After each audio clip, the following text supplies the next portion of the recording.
inscrita passa a palavra a senadora Gleisi Hoffmann. 3 minutos. Obrigada, senhor presidente.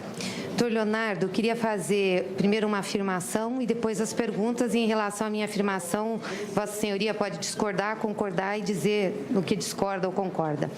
O orçamento fixa a despesa e estima a receita, certo?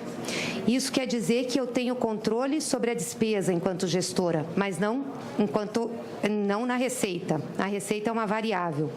Pois bem, para que eu possa fazer execução orçamentária durante o ano, eu tenho alguns instrumentos oferecidos, os decretos suplementares, decreto de contingenciamento e também projetos de lei para que eu possa alterar o projeto de lei orçamentária ou a LDO. Bom, a meta fiscal é fixada pela Lei de Diretrizes Orçamentária no mês de abril do ano antecedente. Então, eu fixo minha meta fiscal para 2015 e fixei em abril de 2014. Vossa Senhoria sabe que para fixar a meta eu uso os parâmetros econômicos do momento que eu estou avaliando. Em abril de 2014, nós fixamos uma meta de 2,5%, se eu não me engano, e podia chegar a 2%. O crescimento da economia estava em 2%.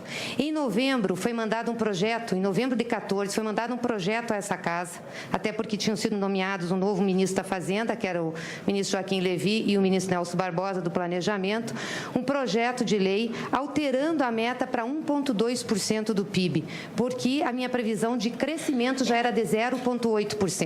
Ou seja, em abril eu não tinha uma bola de cristal para saber que eu ia ter uma queda tão grande no crescimento do produto interno bruto, e isso tinha impacto na minha arrecadação, certo? Bom, então foi com esses parâmetros de novembro que nós definimos a meta e, portanto, as despesas, e começou o processo de contingenciamento. O problema é que a economia piorou. Então, em julho, quando se viu que estava pior a economia, nós tivemos o primeiro trimestre, atingimos a meta no primeiro trimestre, e quando começou a piorar, foi revista o crescimento do PIB para menos 1,8%. Isso não estava na governabilidade da presidenta e nem do governo. Portanto, se foi para menos 1,8%, a minha receita não era aquela prevista anteriormente. A minha despesa era fixada. Então, o que aconteceu? Se eu tivesse que contingenciar tudo, como disse aqui o senador Lindbergh, parava a máquina administrativa, parava o país. Mandou-se também, como um dos instrumentos de gestão orçamentária, um projeto de lei alterando a meta fiscal. Só que os tempos do Congresso não são os tempos do Executivo. O Congresso nem necessariamente não dispõe ou não legisla no que chega aqui o projeto de lei. Então, desde julho já tinha previsão de alteração da meta. O Congresso só fez essa alteração em dezembro, e o fez porque tinha interesse na liberação das emendas parlamentares. Então, esse é um fato concreto que nós não podemos fugir dele. E essa gestão orçamentária que foi feita em 2015, com os decretos de suplementação que foram em julho e em agosto, foi a mesma gestão orçamentária de 2009, quando se mandou uma meta, alteração da meta para aqui, e essa meta só foi aprovada em outubro. E entre o envio da meta e a aprovação da meta, vários decretos de suplementação orçamentária foram feitos. E o Tribunal de Contas da União não teve nenhuma restrição no seu relatório das contas de 2009 sobre isso. Então, eu pergunto, por que, nesse sentido, em 2015, o tribunal fez todas essas restrições? Com a palavra, o senhor Leonardo Albernaz, na condição de testemunha. 3 minutos. Obrigado, senhor presidente. Obrigado, senadora.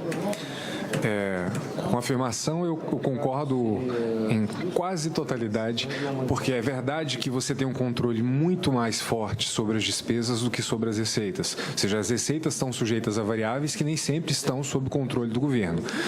Embora isso seja verdade, não é demais lembrar o que tem acontecido com a renúncia de receitas. Trabalhei com esse tema durante muito tempo e sei que de 2004 a 2014 a renúncia de receitas subiu de 60 e poucos bilhões para mais de 300 bilhões. Então, parte do impacto que a gente tem de perda de arrecadação são escolhas feitas, que também podem ser meritórias, mas impactam a arrecadação disponível. Em 2015 suspendeu-se isso.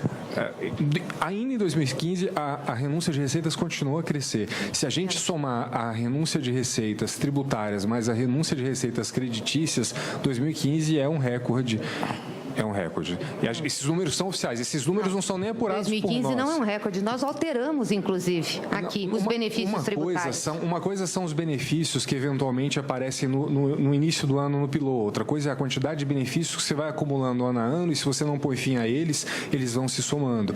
Os números que nós trabalhamos são números apurados pela própria Receita Federal e pela Secretaria de Política Econômica, ambos do Ministério da Fazenda. E nós temos um recorde em 2015 em termos de renúncia fiscal no sentido amplo, subsídios tributários e subsídios creditícios e financeiros. Muitos concedidos por essa casa. Sem dúvida. E faço essa observação. Todos.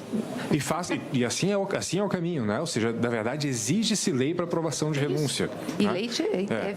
Então, pode ser proposto pelo Poder Executivo, mas tem que ser aprovado aqui.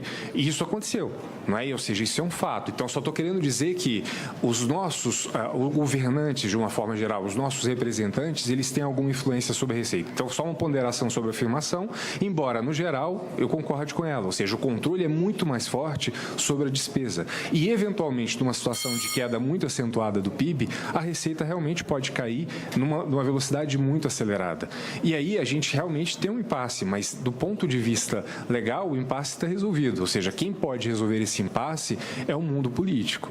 Se o mundo político não for capaz de resolver, não é um órgão de fiscalização que vai poder atuar no lugar do Congresso dizendo, olha, a Receita caiu, então eu tenho que aceitar o não contingenciamento e dizer que está tudo bem. Não é possível fazer isso. Ou seja, é o Congresso que tem que decidir se quer ou não que haja um shutdown, por exemplo, se quer que haja ou não, em que medida ele quer que haja, porque vamos supor que aquele contingenciamento de 57 bilhões tenha se tornado impossível. Qual seria o número considerado certo? Quem é que pode dizer qual tenha sido esse número? O governo contingenciou 8. Será que 8 era suficiente? Será que ele poderia ter feito 12 ou 20 ou 30? Ninguém sabe. Não é possível definir isso a priori tecnicamente. Essa definição ela é essencialmente política e só poderia ser feita com a proposta do Executivo e a aprovação do Legislativo. Obrigada. Senadora Gleice Hoffmann, 2 minutos. Não, só para esclarecer, doutor Ilan Goldfein, que foi agora nomeado presidente do Banco Central, esteve na CAI na sabatina e disse exatamente isso, que não se controla a receita, a variável receita não é controlável pelo gestor. Talvez ele estivesse dizendo isso até para se preservar aí do que vai fazer. A outra coisa é que o mundo político resolveu sim, o mundo político votou o PLN 5. Se não votou em julho, votou em dezembro e, portanto, chancelou a mudança de meta. Então, nós temos uma solução do mundo político para isso, né? E como a meta fiscal é anual, Vossa Senhoria já afirmou isso, as metas bimestrais, elas têm a função de condicionar o resultado, de fazer a mediação, de fazer o controle. Agora, eu lhe pergunto, objetivamente, se as metas bimestrais não forem cumpridas, ou algumas não forem cumpridas, mas se cumprir a meta anual, vocês vão rejeitar as contas da presidenta? Vão multar a presidência da República ou vão considerar um crime? A outra coisa que eu queria perguntar é, como a apuração da meta fiscal e financeira, como Vossa Senhoria falou, alterar a dotação orçamentária sem executá-la impacta em seu cumprimento? Impacta no cumprimento da meta? O que condiciona e limita o empenho? O decreto suplementar, o decreto de suplementação orçamentária ou de contingenciamento? Não, só um pouquinho, presidente, que eu ainda tenho mais 2 perguntas aqui. Em 2008, o Tribunal de Contas teve um acórdão que obrigou as universidades a internalizarem todas as receitas para o Orçamento Geral da União, as fundações, e disse que isso tinha que ser feito com muita agilidade, utilizando-se o excesso de arrecadação e o superávit de exercícios financeiros anteriores. 80% dos decretos que nós estamos discutindo aqui são decretos relativos ao MEC desse tipo de recurso, proveniente das universidades, agora não mais das fundações, mas da arrecadação direta. Então, o Executivo, ao editar esses decretos, estava cumprindo uma decisão do Tribunal de Contas da União de 2008. E para finalizar, o acórdão do entendimento do TCU de que os decretos estavam errados é de 7 de outubro de 2015. Os decretos editados tal qual em 2009, portanto, tinham um precedente para que eles fossem editados, são de 27 de julho e de 20/8. Com a palavra, o senhor Leonardo Albernaz, na condição de testemunha. 2 minutos. Obrigado, senhor presidente. Obrigado, senadora. Tempo exíguo, vou tentar ao máximo aqui ser objetivo. O primeiro ponto é que a aprovação da meta no final do exercício, ela não tem esse poder de retroagir e corrigir os atos anteriores. Inclusive porque o que a Constituição determina é que essa autorização ela tem que ser prévia. Ela não é uma autorização a posteriori para abertura de créditos suplementares. Se a gente admitir que a meta pudesse retroagir a meta final, a gente estaria admitindo que poderia haver uma autorização a posteriori do Congresso Nacional para abertura de crédito suplementar, e isso não é permitido pela Constituição. Primeiro ponto... Então, a lei de responsabilidade fiscal está errada, a meta não é anual. Com a palavra, doutor Leonardo. Obrigado, presidente. A meta é anual. O que eu estou dizendo é, você pode mudar a meta e isso tem um efeito restrito à apuração do cumprimento ou não da meta. Se você mudar a meta, faltando um dia para terminar o ano, aquela apuração acontecer, você vai dizer a meta foi cumprida. E apesar da meta ter sido cumprida, ela não convalida todos os atos que foram tomados com base em outra meta vigente. E não convalida por um motivo, senadora. Não convalida porque a Constituição veda. A Constituição exige que a autorização para abertura de decretos por crédito... Onde que a Constituição exige? Por favor, qual é o artigo? Artigo 67, senadora. Tá, diz o quê? Que a lei de... Bom, se a senhora quiser, pegar... falar porque presidente, está alterado o critério, presidente. Não é possível. Você tem uma meta anual e eu tenho que fazer essa bimestral? Vou colocar mais 1 minuto para Vossa Excelência. Não é pouco, 2, presidente. A senadora está interrompendo o raciocínio do testemunho. Toda vez que tem uma resposta que desagrada, ela vai interromper o raciocínio. Não é resposta uma resposta fatal que liquida a ação.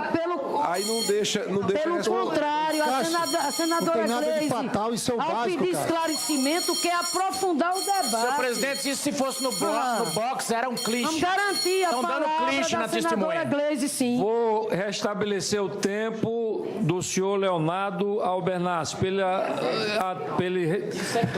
ele responder com absoluta tranquilidade os questionamentos da senadora Gleice Hoff. Por favor, peço a colaboração de todos. Obrigado, senhor presidente. Até porque, senador, eu não estou com a Constituição aqui e talvez não possa fazer a consulta e poder explicar em detalhes, né? Vou tentar responder as outras perguntas também. Em relação ao acórdão de 2008, certamente ele se referia a casos concretos de 2008. Ele não se referia a nenhum caso de 2016. Ou seja, estranho seria imaginar que o Tribunal de Contas pudesse fazer uma determinação em 2008 visando atender a abertura de créditos em 2016. Ou seja, houve um decreto lá, houve algo, pode ter havido, nem conheço esse acórdão, mas certamente o que foi dirigido em 2008 não é porque a gente está falando só do mesmo órgão, nem só pelas mesmas fontes de financiamento. Ainda assim, há diferenças de caso. Eu não conheço o caso de 2008, não tenho como falar sobre ele. É impossível porque realmente não conheço o caso. Mas o que eu tenho certeza é que em nenhum momento, nem 2008, nem 2009, nenhum outro ano, o tribunal se manifestou sobre decretos de abertura de crédito suplementar em desacordo com a lei orçamentária. Aí, quando se manifesta, já quer executar a presidenta. Desculpa, nunca se manifestou. Aí, quando se manifesta, já é uma execução. O senhor de mandato Leonardo ainda da não presidenta. concluiu. Já concluiu? Acho que foi feita uma última pergunta, acho que devo responder sim, porque não é verdade que o Tribunal de Contas tem nenhum tipo de...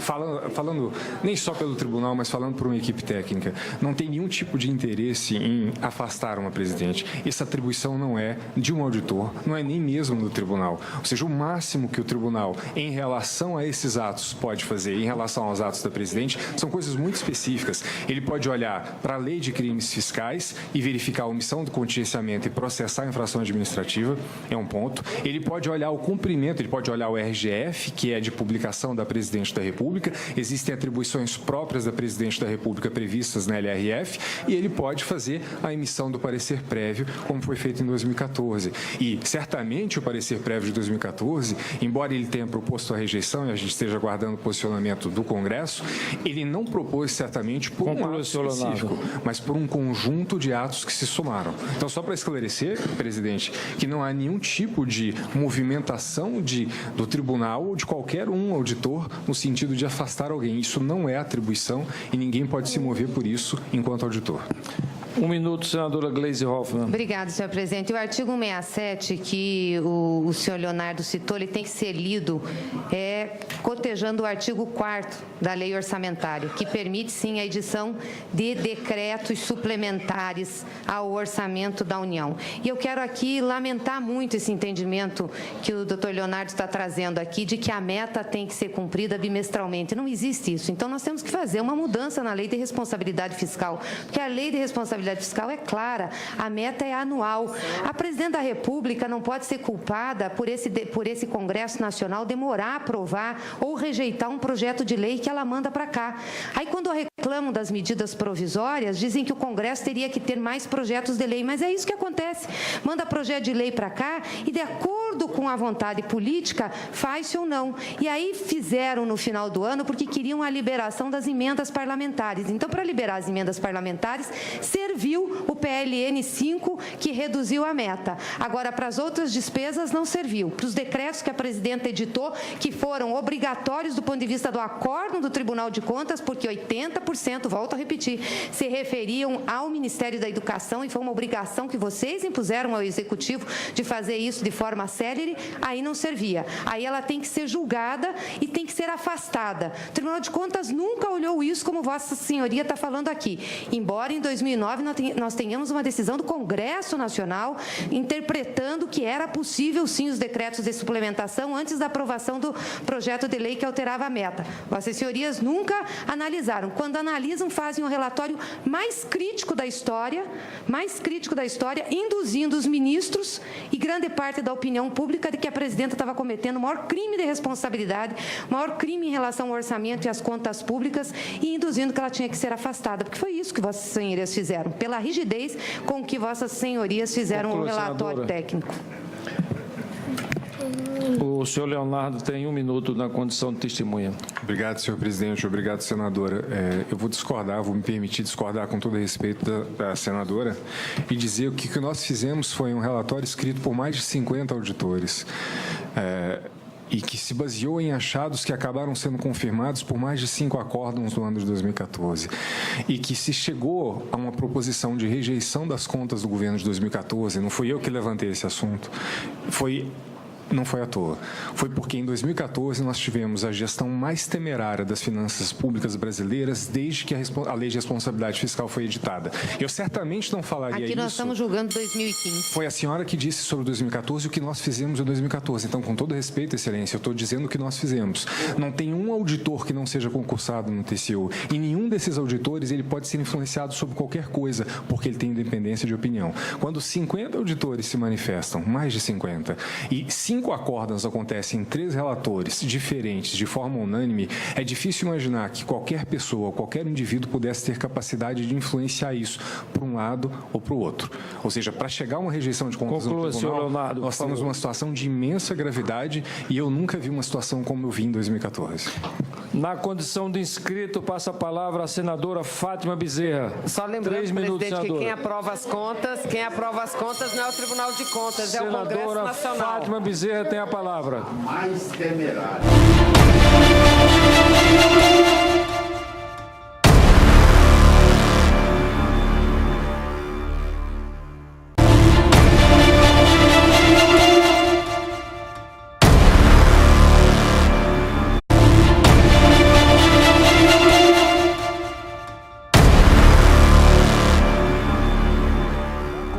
De inscrita, passa a palavra a senadora Gleisi Hoffmann. 3 minutos. Obrigada, senhor presidente.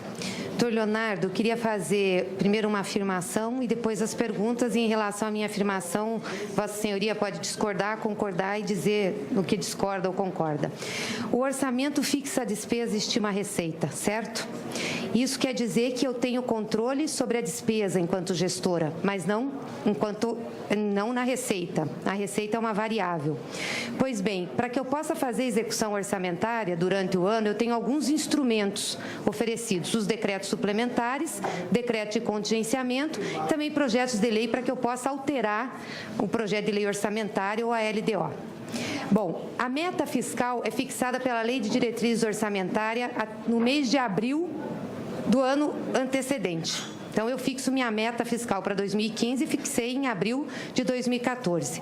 Vossa Senhoria sabe que, para fixar a meta, eu uso os parâmetros econômicos do momento que eu estou avaliando. Em abril de 2014, nós fixamos uma meta de 2,5%, se eu não me engano, e podia chegar a 2%. O crescimento da economia estava em 2%. Em novembro, foi mandado um projeto, em novembro de 14, foi mandado um projeto a essa casa, até porque tinham sido nomeados um novo ministro da Fazenda, que era o ministro Joaquim Levy e o ministro Nelson Barbosa, do Planejamento, um projeto de lei alterando a meta para 1,2% do PIB, porque a minha previsão de crescimento já era de 0,8%. Ou seja, em abril eu não tinha uma bola de cristal para saber que eu ia ter uma queda tão grande no crescimento do produto interno bruto, e isso tinha impacto na minha arrecadação, certo? Bom, então foi com esses parâmetros de novembro que nós definimos a meta e, portanto, as despesas, e começou o processo de contingenciamento. O problema é que a economia piorou. Então, em julho, quando se viu que estava pior a economia, nós tivemos o primeiro trimestre, atingimos a meta no primeiro trimestre, e quando começou a piorar, foi revista o crescimento do PIB para menos 1,8%. Isso não estava na governabilidade da presidenta e nem do governo. Portanto, se foi para menos 1,8%, a minha receita não era aquela prevista anteriormente. A minha despesa era fixada.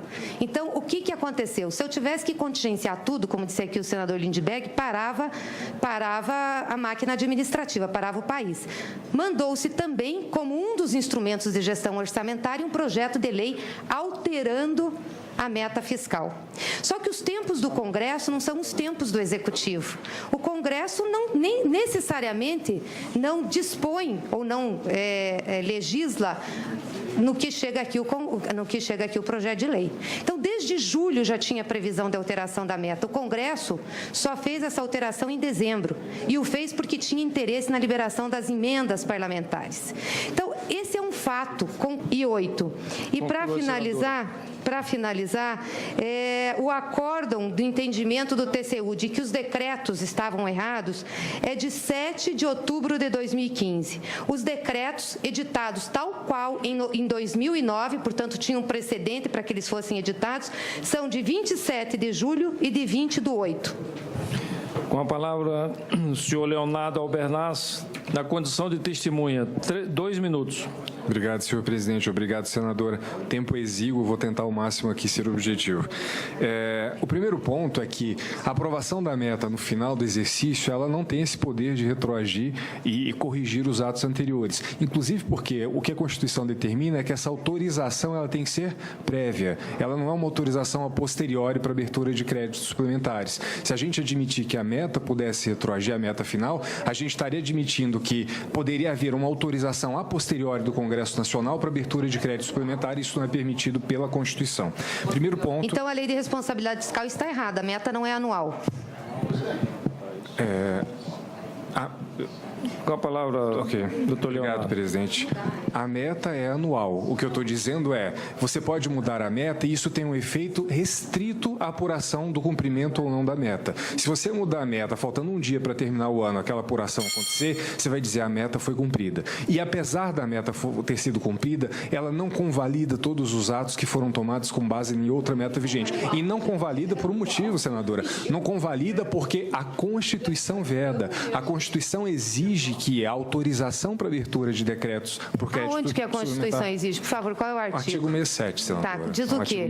Que a lei de... Bom, se a senhora quiser pegar... falar porque Presidente, está alterado o critério, presidente? Não é possível. Você tem uma meta anual e eu tenho que fazer essa bimestral? Albernaz, vou colocar mais 1 minuto para Vossa Excelência. Um é pouco, 2, presidente. A senadora está interrompendo o raciocínio do Toda vez que testemunha. tem uma resposta que desagrada, ela vai interromper o raciocínio. Uma resposta fatal que liquida a ação. Aí não deixa Pelo contrário, a senadora Gleisi, ao pedir esclarecimento, quer aprofundar o debate. Senhor presidente, isso se fosse no box, era um clichê. Vamos garantir a Estão dando palavra clichê da na senadora testemunha. Gleisi, sim. Vou restabelecer o tempo do senhor Leonardo Albernaz para ele responder com absoluta tranquilidade os questionamentos da senadora Gleice Hoffmann. Por favor, peço a colaboração de todos. Obrigado, senhor presidente. Até porque, senador, eu não estou com a Constituição aqui e talvez não possa fazer a consulta e poder explicar em detalhes, né? Vou tentar responder as outras perguntas também. Em relação ao acórdão de 2008, certamente ele se referia a casos concretos de 2008. Ele não se referia a nenhum caso de 2016. Ou seja, estranho seria imaginar que o Tribunal de Contas pudesse fazer uma concreto, que nós não podemos fugir dele. E essa gestão orçamentária que foi feita em 2015, com os decretos de suplementação que foram em julho e em agosto, foi a mesma gestão orçamentária de 2009, quando se mandou uma meta, alteração da meta para aqui, e essa meta só foi aprovada em outubro. E entre o envio da meta e a aprovação da meta, vários decretos de suplementação orçamentária foram feitos. E o Tribunal de Contas da União não teve nenhuma restrição no seu relatório das contas de 2009 sobre isso. Então, eu pergunto, por que, nesse sentido, em 2015, o tribunal fez todas essas restrições?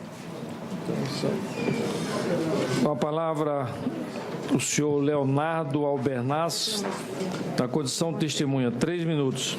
Obrigado, senhor presidente. Obrigado, senadora. Com a afirmação, eu concordo em quase totalidade, porque é verdade que você tem um controle muito mais forte sobre as despesas do que sobre as receitas. Ou seja, as receitas estão sujeitas a variáveis que nem sempre estão sob controle do governo. Embora isso seja verdade, não é demais lembrar o que tem acontecido com a renúncia de receitas. Trabalhei com esse tema durante muito tempo e sei que de 2004 a 2014 a renúncia de receitas subiu de 60 e poucos bilhões para mais de 300 bilhões. Então, parte do impacto que a gente tem de perda de arrecadação são escolhas feitas, que também podem ser meritórias, mas impactam a arrecadação disponível. Em 2015 suspendeu-se isso. Ainda em 2015, a renúncia de receitas continuou a crescer. Se a gente somar a renúncia de receitas tributárias mais a renúncia de receitas creditícias, 2015 é um recorde. É um recorde. E esses números são oficiais. Esses números não são nem apurados 2015 por nós. Não é um recorde. Nós alteramos, inclusive, aqui, os benefícios tributários. Uma coisa são os benefícios que eventualmente aparecem no início do ano no piloto. Outra coisa é a quantidade de benefícios que você vai acumulando ano a ano e se você não põe fim a eles, eles vão se somando. Os números que nós trabalhamos são números apurados pela própria Receita Federal e pela Secretaria de Política Econômica, ambos do Ministério da Fazenda. E nós temos um recorde em 2015 em termos de renúncia fiscal no sentido amplo, subsídios tributários e subsídios creditícios e financeiros. Muitos concedidos por essa casa. Sem dúvida. E faço essa observação. Todos. E assim é o caminho, né? Ou seja, na verdade, exige-se lei para aprovação de renúncia. E né? lei teve. Então, pode ser proposto pelo Poder Executivo, mas tem que ser aprovado aqui. E isso aconteceu, não é? Ou seja, isso é um fato. Então, só estou querendo dizer que os nossos governantes, de uma forma geral, os nossos representantes, eles têm alguma influência sobre a Receita. Então, só uma ponderação sobre a afirmação, embora, no geral, eu concorde com ela. Ou seja, o controle é muito mais forte sobre a despesa. E, eventualmente, numa situação de queda muito acentuada do PIB, a receita realmente pode cair numa velocidade muito acelerada. E aí a gente realmente tem um impasse, mas do ponto de vista legal, o impasse está resolvido. Ou seja, quem pode resolver esse impasse é o mundo político. Se o mundo político não for capaz de resolver, não é um órgão de fiscalização que vai poder atuar no lugar do Congresso dizendo, olha, a receita caiu, então eu tenho que aceitar o não contingenciamento e dizer que está tudo bem. Não é possível fazer isso. Ou seja, é o Congresso que tem que decidir se quer ou não que haja um shutdown, por exemplo, se quer que haja ou não, em que medida ele quer que haja, porque vamos supor que aquele contingenciamento de 57 bilhões tenha se tornado impossível. Qual seria o número considerado certo? Quem é que pode dizer qual tenha sido esse número? O governo contingenciou 8. Será que 8 era suficiente? Será que ele poderia ter feito 12 ou 20 ou 30? Ninguém sabe. Não é possível definir isso a priori tecnicamente. Essa definição ela é essencialmente política e só poderia ser feita com a proposta do Executivo e a aprovação do Legislativo. Obrigada. Senadora Gleice Hoffmann, 2 minutos. Não, só para esclarecer, doutor Ilan Goldfein, que foi agora nomeado presidente do Banco Central, esteve na CAI na sabatina e disse exatamente isso, que não se controla a receita, a variável receita não é controlável pelo gestor. Talvez ele estivesse dizendo isso até para se preservar aí do que vai fazer. A outra coisa é que o mundo político resolveu sim, o mundo político votou o PLN 5. Se não votou em julho, votou em dezembro e, portanto, chancelou a mudança mudança de meta. Então, nós temos uma solução do mundo político para isso, né? E como a meta fiscal é anual, Vossa Senhoria já afirmou isso, as metas bimestrais, elas têm a função de condicionar o resultado, de fazer a mediação, de fazer o controle. Agora, eu lhe pergunto, objetivamente, se as metas bimestrais não forem cumpridas, ou algumas não forem cumpridas, mas se cumprir a meta anual, vocês vão rejeitar as contas da presidenta? Vão multar a presidência da República ou vão considerar um crime? A outra coisa que eu queria perguntar é, como a apuração da meta fiscal é financeira, como Vossa Senhoria falou, alterar a dotação orçamentária sem executá-la impacta em seu cumprimento? Impacta no cumprimento da meta? O que condiciona e limita o empenho? O decreto suplementar, o decreto de suplementação orçamentária ou de contingenciamento? Não, só um pouquinho, presidente, que eu ainda tenho mais duas perguntas aqui.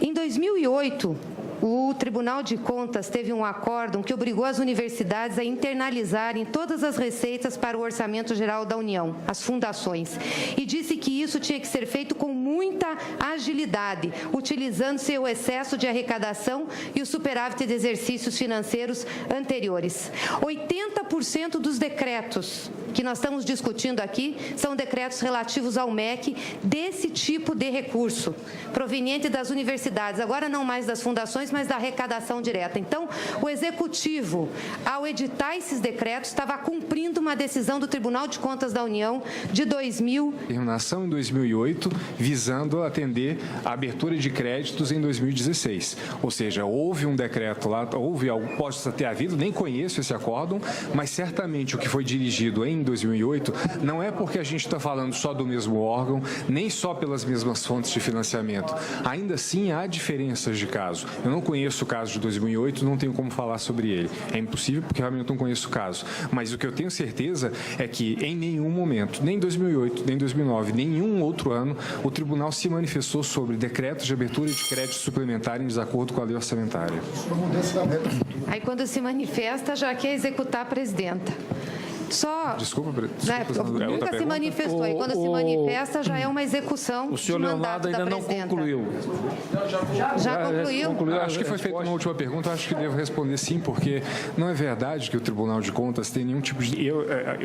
falando nem só pelo tribunal, mas falando por uma equipe técnica, não tem nenhum tipo de interesse em afastar uma presidente. Essa atribuição não é de um auditor, não é nem mesmo do tribunal. Ou seja, o máximo que o tribunal, em relação a esses atos, pode fazer em relação aos atos da presidente são coisas muito específicas. Ele pode olhar para a lei de crimes fiscais e verificar a omissão do contingenciamento e processar a infração administrativa, é um ponto. Ele pode olhar o cumprimento, ele pode olhar o RGF, que é de publicação da Presidente da República, existem atribuições próprias da Presidente da República previstas na LRF, e ele pode fazer a emissão do parecer prévio, como foi feito em 2014. E, certamente, o parecer prévio de 2014, embora ele tenha proposto a rejeição, e a gente esteja aguardando posicionamento do Congresso, ele não propôs certamente por um ato específico, mas por um conjunto de atos que se somaram. Então, só para esclarecer, presidente, que não há nenhum tipo de movimentação do tribunal ou de qualquer um auditor no sentido de afastar alguém. Isso não é atribuição e ninguém pode se mover por isso enquanto auditor.